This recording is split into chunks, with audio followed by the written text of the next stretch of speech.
Question: for a sample containing O2 and SO2, mark out the incorrect statement. Incorrect statement कौन सा है find करना है. First, at same temperature, average speed of O2 is greater than that of SO2.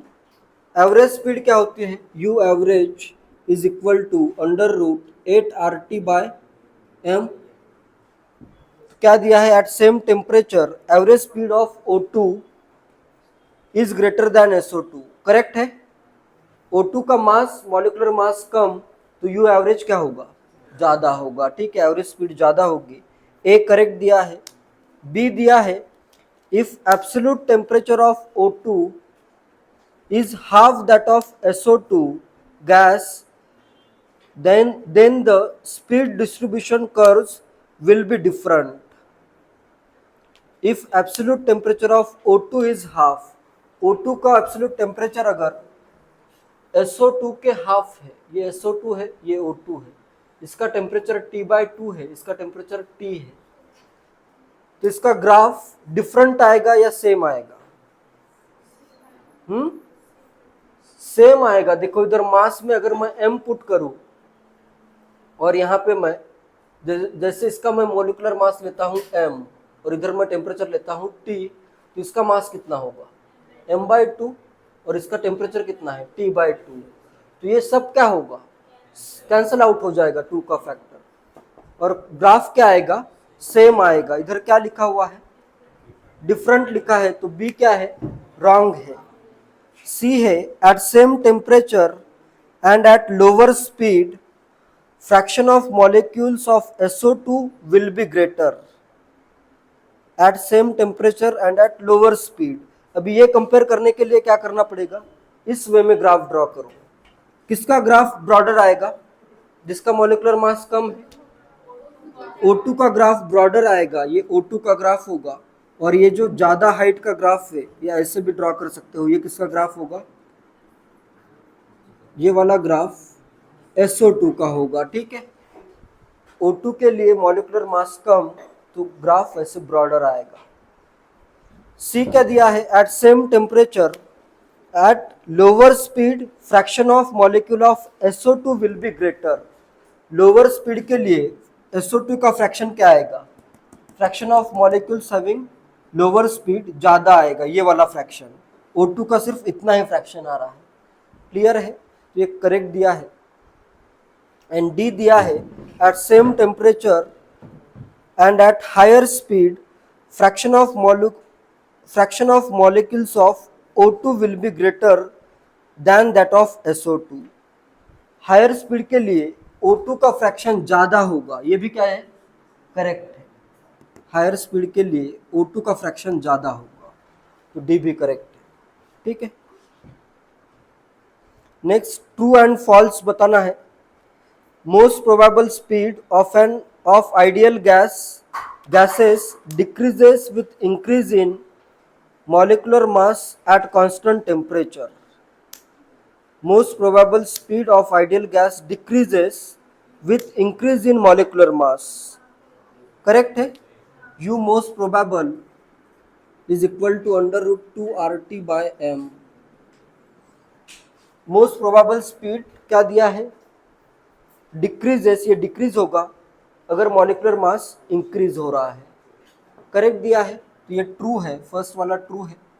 Second statement है number of particles moving with most probable speed decreases with increase in molecular mass of ideal gas. Molecular mass अगर increase होता है तो particles moving with most probable speed decrease होंगे. Molecular mass अगर increase हो रहा है, जैसे ये देखो इधर ये मॉलिक्यूलर मास इंक्रीज हुआ O2 और SO2 में मॉलिक्यूलर मास इंक्रीज हुआ है. ये अपनी मोस्ट प्रोबेबल स्पीड है इसके लिए. ठीक है, तो ये फ्रैक्शन इसका क्या हो रहा है? इधर लिखा है decrease. Fraction of molecules having most probable speed क्या हुआ? इंक्रीज हुआ है. लोअर मॉलिक्यूलर मास, हायर अगर मॉलिक्यूलर मास है तो मोस्ट प्रोबेबल स्पीड डिक्रीज होगी, लेकिन इसका फ्रैक्शन क्या होगा? इंक्रीज होगा. तो ये क्या लिखा हुआ है देखो, number of particles moving with most probable speed decreases with increase in molecular mass of ideal gas. Correct है या इनकरेक्ट? इनकरेक्ट है, डिक्रीज नहीं होगा, मॉलिक्यूलर मास बढ़ने पे फ्रैक्शन बढ़ रहा है, इतना फ्रैक्शन आ रहा है, ठीक है, क्लियर है? तो ये फॉल्स है सेकंड स्टेटमेंट। जेईई मेन 2020 का क्वेश्चन है, identify the correct labels of A, B and C in the following graph from the options given below. Root mean square speed, most probable speed and average speed. ये match करना है A, B, C के साथ। किसके लिए speed maximum है? C के लिए। नेक्स्ट ये B के लिए और A की स्पीड। मोस्ट प्रोबेबल कौन सा है इसमें? A रहेगा मोस्ट प्रोबेबल, A आएगा मोस्ट प्रोबेबल। सबसे ज्यादा कौन सा आता है? आरएमएस स्पीड सबसे ज्यादा, तो ये सी क्या होगा? यू आरएमएस और बी क्या हो जाएगा? You average. इस वे में मैच हो जाएगा ये, ठीक है। जेईई मेंस 2019 का क्वेश्चन है, इधर फ्रैक्शन ऑफ मॉलिक्यूल दिया है एंड इधर स्पीड है, तो ऐसे एक कर्व है, नेक्स्ट ऐसा सेकेंड कर्व है एंड नेक्स्ट ऐसा एक थर्ड कर्व है। इधर ये थर्ड है, थर्ड, ये सेकेंड और ये फर्स्ट। पॉइंट 1, 2 एंड 3, ये पॉइंट दिया है 1, ये पॉइंट दिया है 2 एंड ये दिया है इसका पॉइंट ये 3।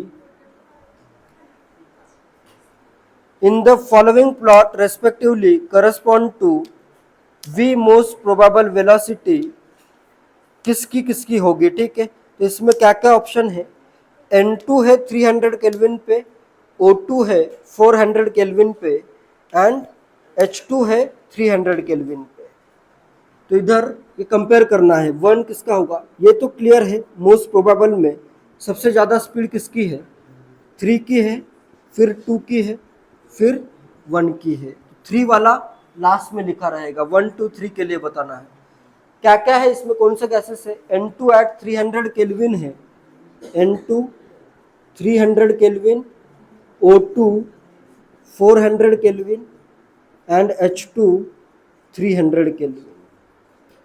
Most probable velocity is equal to U most probable is under root 2 RT by M। T by M का रेशो पे डिपेंड करेगा। इधर T by M का रेशो क्या आएगा? 300 by 28, इधर रेशो क्या आएगा? 400 by 32 और इधर रेशो क्या आएगा? 300 by 2। सबसे ज़्यादा रेशो किसका है? ये है। ये तो ऐसे फाइंड भी कर सकते हो या फिर अप्रॉक्सीमेशन भी ले सकते हो। फाइंड करते हैं, ठीक है। ये कितना आ जाएगा? 150 आ जाएगा। ये वैल्यू कितनी आएगी? 100 by 8 12.5 आएगी और ये वैल्यू 1.0 समथिंग आ जाएगी, ठीक है। 1 नहीं, 11 समथिंग आ जाएगा, 10 पॉइंट समथिंग आ जाएगा, 10 पॉइंट समथिंग। तो सबसे ज़्यादा मोस्ट प्रोबेबल स्पीड किसकी होगी? H2 की होगी। तो लास्ट आएगा H2, उससे पहले क्या आएगा? 1, 2, 3 के लिए मैच करना है। नेक्स्ट इधर आएगा O2 और सबसे पहले आएगा N2। तो आंसर आ जाएगा ऑप्शन डी, आंसर आ जाएगा, ठीक है। क्लियर है? तो ऐसे इस रेशो से तुम इजीली कंपेयर कर सकते हो, ठीक है। नेक्स्ट है IIT JEE 2011 का क्वेश्चन है, थ्योरेटिकल क्वेश्चन है। More than one correct according to kinetic theory of gases. Correct incorrect बताओ। ए है collisions are always elastic, correct है। बी है heavier molecules transfer more momentum to the walls of container. Heavier molecule होगा तो ज्यादा momentum transfer करेगा, ये भी क्या है? करेक्ट है, ठीक है। यहाँ पे अभी एजम्पशन नहीं पूछा है। इससे पहले जो मैंने क्वेश्चन करवाया था, which of the following are assumptions of KTG, तो वो अलग क्वेश्चन था, उसमें अजम्पशन देखने थे। इसमें करेक्ट या इनकरेक्ट देखना है। सी है, only a small number of molecules have very high velocity.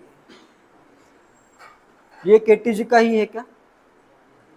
ये मैक्सवेल का स्टेटमेंट होगा ना, काइनेटिक थ्योरी ऑफ गैसेस का स्टेटमेंट नहीं है। Only a small number of molecules have very high velocity, बहुत ज्यादा हाई स्पीड पे स्मॉल नंबर ऑफ मॉलिक्यूल्स रहेंगे। ये करेक्ट है, लेकिन केटीजी के अकॉर्डिंग नहीं है, ठीक है, according to Maxwell theory of molecular speed है ये, ठीक है। तो सी आंसर नहीं होगा। एंड डी है, between collisions the molecules move in straight lines with constant velocity. Correct है, कोलिजन के इन बिटवीन स्ट्रेट लाइन में मूव करेंगे विथ कांस्टेंट वेलोसिटी, कोई उनमें फोर्स नहीं है तो वेलोसिटी कांस्टेंट रहेगी, ठीक है। तो आंसर आ जाएगा ए, बी एंड डी।